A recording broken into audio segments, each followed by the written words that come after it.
Hi friends, welcome back to another video. Friends, ఈ వీడియోలో యాత్ర వైఎస్ఆర్ జీవిత చరిత్రగా యాత్ర మూవీ 1 వచ్చింది. ఇప్పుడు యాత్ర 2 అని చెప్పేసి దాని తర్వాత ఆ సినిమాలో రాజశేఖర్ రెడ్డి చనిపోయినంత వరకు ఆ క్లైమాక్స్ అయితే మహివీ రాఘవ అదరగొట్టేశాడు అనుకోవచ్చు. ఆ పింఛన్ ఇచ్చేటప్పుడు ఇంకా నీకు పింఛన్ ఇచ్చి ఆయన లేడు ఇంకా రాడు అని ఆ డైలాగ్ చెప్పినప్పుడు అయితే అందరినీ గుండె పిండేసేంత సెంటిమెంట్ డైలాగు. అలాగే పార్ట్ 2గా యాత్ర రాజశేఖర్ రెడ్డి తర్వాత జగన్మోహన్ రెడ్డి ఏ విధంగా రాజకీయాలకు ఎంట్రీ ఇచ్చాడు, ఏ విధంగా ప్రజల్లోకి వెళ్ళాడు, దాని తర్వాత ఏ విధంగా తను సీఎం అయ్యాడు, తన నాన్నకు తనకున్న బాండింగ్ ఎటువంటిది అనేది ఈ మూవీలో కనపడుతుంది.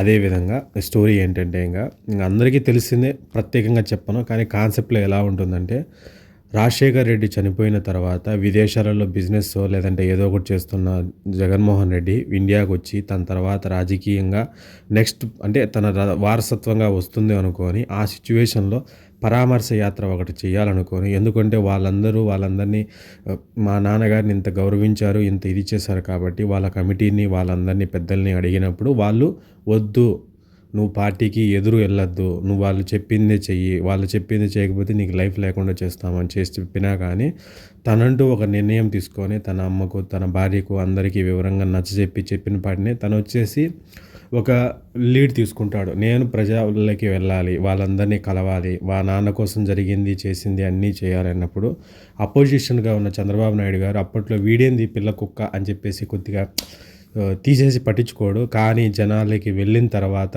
అతని ఇంపాక్ట్ చూసి తను ప్రకటించిన ఇది చేసేది చూసి అందరూ భయపడిపోతారు. అప్పటికే తను జైల్లో పెట్టించాలని చూస్తారు. 18 నెలలు పైనే జైల్లో ఉండి దాని తర్వాత ఏ విధంగా అయితే తను బయటికి వచ్చి ప్రజల్లోకి వెళ్ళి యాత్ర చేశాడు, అలాగే నవరత్నాలు ప్రకటించాడు, ఎంత కష్టపడ్డాడు, ఫస్ట్ టైం పోటీ చేయగానే ఏ విధంగా అపోజిషన్ అంటే సీఎం కాలేకపోయినాడు, కానీ అపోజిషన్ లీడర్గా ఉండగలిగాడు.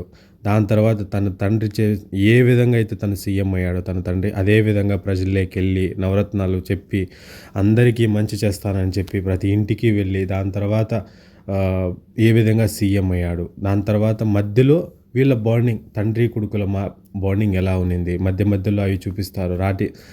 రాజకీయ పరంగా ఏ విధమైన ఇది చేశాడు అనేది చాలా అంటే చాలా క్లారిటీగా చూపిస్తాడు. మహిరాఘవ వచ్చేసి సక్సెస్ అయ్యాడని చెప్పుకోవచ్చు. ట్రైలర్లోనే చాలా చెప్పాడు.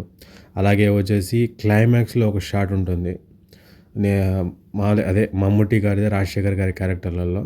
అలాగే ఈ డైలాగ్ ఈ అసెంబ్లీలో చెప్పేది, నేను రాజశేఖర్ రెడ్డి కొడుకుని ఆయన తర్వాతనే అని చెప్పి ఆ డైలాగ్ ఒకటి గుర్తుపెట్టుకోండి. ప్రజల్లో గుర్తుండే నాయకుడు రాజశేఖర్ రెడ్డి అయితే ఆయన తర్వాత నేనే అని చెప్పేసి ఒక డైలాగ్ ఉంటుంది. అది కానీ అంటే రాజకీయ పరంగా పబ్లిక్లో ఇంట్రడ్యూస్ చేసే సీన్లు ఉంటాయి. కానీ ఈడు నా కొడుకు జగన్మోహన్ రెడ్డి అదే ఈ విధంగా ఉంటుంది.